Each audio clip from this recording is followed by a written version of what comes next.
விவேகம் படத்தை பற்றி பார்க்க போகிறோம்.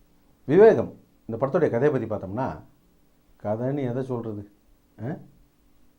இல்லை, நீ தானே படத்துக்கு வந்த, இங்கே வா. இந்த படத்துக்கு நீ கதை சொல்லு, இங்கே வா. நான் வரலப்பா, நீங்களே சொல்லுங்க. வாடா, கதையை சொல்லு. பார்த்த கதையை சொல்லுவா. எனக்கு வெக்கமாக இருக்குங்க இந்த கதை சொல்கிறதுக்கு, நீங்களே சொல்லுங்க. இல்லை, இதுக்கெல்லாம் வெக்கப்பட்டா போயிடா. இப்படி ஒரு படத்தை எடுத்துக்கிட்டு அவங்களே வெக்கமில்லாமல் சுற்றிட்டு இருக்காங்க. இன்னும் பாரு, 2 நாளில் சக்ஸஸ் மீட்லாம் நடத்துவாங்க. இப்படி தான் ஒரு 10 நாளைக்கு முந்தி கூட ஒரு மொக்க படத்துக்கு சக்ஸஸ் மீட் நடந்தாங்க. வாராண்டா, நீங்களே சொல்லுங்க இந்த கதையை. என்னடா இல்லை, படம் பார்க்க போனோம்ங்க. போனால் ஃபஸ்ட்டு சீனு ஒரு பெரிய நாச வேலை நடக்கிற மாதிரி ஒரு செட்டப். 2 தீவிரவாதிங்க உட்காந்து பேசிக்கிட்டு இருக்காங்க. செம்ம செக்யூரிட்டி. நமக்கு தான் தெரியுமா, அங்கே ஹீரோ வருவார், ஹீரோ என்ட்ரிக்கு தான் அந்த சீனை ரெடி பண்ணுறாங்கன்னு. ஹீரோ வந்துட்டார், அடித்து தம்சம் பண்ணிட்டாரு, கலாட்டா பண்ணிவிட்டு அந்த இடத்தையே காலி பண்ணிவிட்டு தப்பிச்சு ஓடுறாரு. ஓடினா ஒரு பெரிய பாலத்துக்கு நடுவில் அவரை சுற்று போட்டாங்க. அங்கிட்டு ஒரு 100 பேர், இங்கிட்ட ஒரு 100 பேர் மிஷின் கண்ணோட சுற்று போட்டால் இவர் வெறும் ஆளாக நின்றுக்கிருக்காரு. நின்றா 10க்கு ஒரு 4 ஹெலிகாப்டர் வேறு வருது. ஆஹா, எப்படா தப்பிக்க போகிறாரு, கன் பாயிண்டில் இருக்காரு, 200 பேர் சுற்றி நிற்கிறாங்கன்னு பார்த்தா, அவன் எந்த நாட்டுக்காரனோ எந்த பாஷக்காரனோ தெரியல. அவன்கிட்ட தமிழில் பஞ்சு டைலாக்லாம் பேசிட்டு, நீயா ஒத்துக்கிற வரைக்கும் நீ தோத்தையா ஜெயிச்சியா என்னமோ ஒரு டைலாக் வரும்ல, அதை போட்டு உளறிட்டு அப்படியே பல்ட்டி அடிச்சிட்டாரு.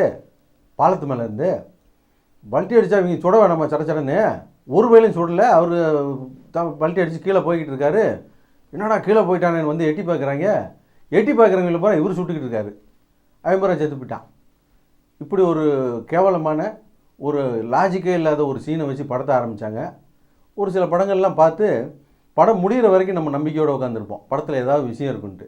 இது சீன்லேயே தெரிஞ்சு போச்சு, சரியான மொக்க படத்தில் வந்து மாட்டிக்கிட்டோம் அப்படின்னு சொல்லிட்டு ஜேம்ஸ் பாண்ட் படம் மாதிரி எடுக்கிறாங்களாமா.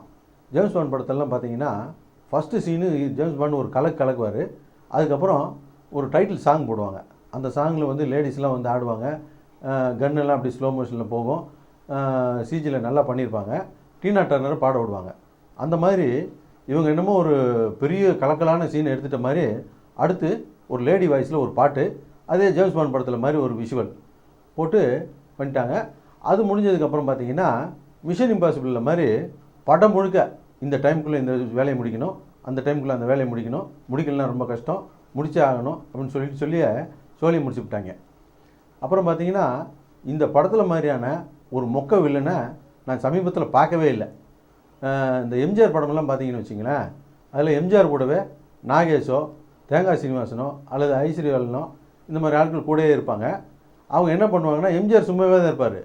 எங்கள் அண்ணன் யார் தெரியுமா, எங்கள் அண்ணன் நினச்சாருன்னா என்ன பண்ணுவார் தெரியுமா, எங்கள் அண்ணனை ஆட்டக்கூட முடியாது, அசைக்க கூட முடியாதுன்னு எப்போ பார்த்தாலும் பில்டப் கொடுத்துக்கிட்டே இருப்பாங்க. அது ஹீரோ கூட இருக்கிறவங்க ஹீரோ பில்டப் கொடுத்தா பார்க்கலாம். ஆனால் வில்லன் இங்கே உட்காந்துக்கிட்டு அவன் சாதாரணமான ஆள் கிடையாது, பயங்கரமான ஆள், அவன் பின்னால் நின்று சண்டை போடுறவன் கிடையாது, முன்னால் நின்று சண்டை போடுறவன், அப்படி இப்படின்னு இவர் பில்டப் கொடுத்துக்கிட்டு இருக்காரு. இப்படி ஒரு மொக்க வில்லன்னு நான் பார்த்ததே கிடையாது. இதில் வேற விவேக் ஓபராய்க்கு என்ன கேரக்டரு அப்படிங்கிறது ரொம்ப ரகசியமாக வச்சுருந்தாங்க. இப்போ கூட நான் சொன்னேன்னு சொல்லிடாதீங்க, அவர் தான் இந்த படத்தில் வில்லன்னு, இதை ரகசியமாக வச்சுக்கோங்க. அப்படி ஒரு பயங்கரமான வில்லன் அவர். அப்புறம் பார்த்தீங்கன்னா காஜல் அகர்வால் கேரக்டர், இது ரொம்ப முக்கியமான ஒரு கேரக்டர். இதை பாஷை தெரியாத வேணால் இந்த படத்தை பார்த்தான்னு வச்சுங்களேன், காஜல் அகர்வாலும் அஜித்தும் வர்ற சீனில் இது வந்து ஒரு அப்பாவுக்கும் மகளுக்குமான பாசப்பிணைப்பான படம் போட்டிருக்கு அப்படின்னு நினச்சிருவேன். அப்படி இருக்குது அவங்க வர சீன்லாம்.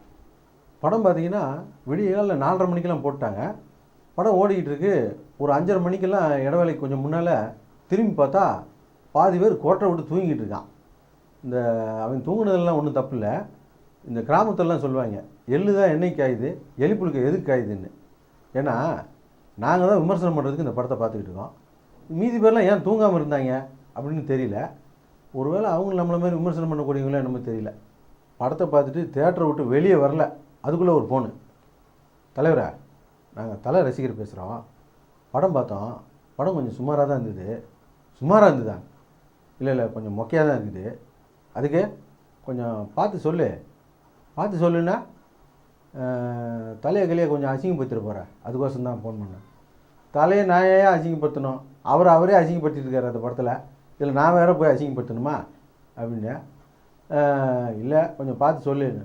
ஏம்பா, ஒவ்வொரு பெரிய நடிகர் படம் வரும்போதும் எங்களுக்கு ஃபோன் பண்ணி ஒன்று மிரட்டுறது, இல்லாட்டி இந்த மாதிரி ரிக்வெஸ்ட் பண்ணுறது, பார்த்து சொல்லு, ஒழுங்காக சொல்லு அப்படின்னு சொல்லிட்டு.